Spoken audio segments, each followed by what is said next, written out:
Bharat scout guide राज्य पुरस्कार test संपन्न। सुंदरगढ़ जिला स्काउट 2 दिनिया भारत स्काउट गाइड राज्य पुरस्कार टेस्ट आज संपन्न हो जाइछि।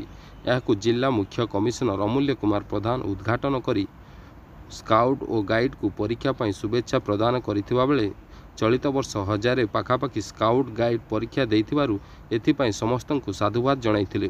एही कार्यक्रम में परीक्षा परिचालक भाव भारत स्काउट गाइड राज्य शाखा तरफ संतोष कुमार दे, परीक्षा नियंत्रक भाव जोगदे स्काउट और गाइड प्रैक्टिकल परीक्षा कराइथिले।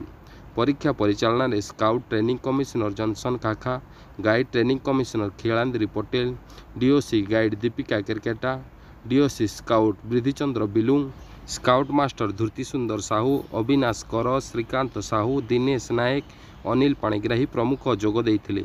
एही अवसर में गाइड कमिशनर आराधना भोई, स्काउट संपादक चंद्रशेखर साहू, जुग्म संपादक दुबराज गोखरा प्रमुख जोगदे परीक्षार्थी को उत्साहित करथिले। स्काउट जिला कमिशनर डॉक्टर विभीषण बारिकों तत्वावधान में समस्त कार्यक्रम संपन्न होइतिला।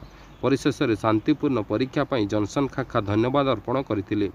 2 दिवसीय एही परीक्षा रे 509 जन स्काउट और 487 जन गाइड समुदाय 996 जन स्काउट गाइड परीक्षा देइछंती। सुंदरगढ़ कुत्रारू राजेश साहू रिपोर्ट, संवाद एक्सप्रेस।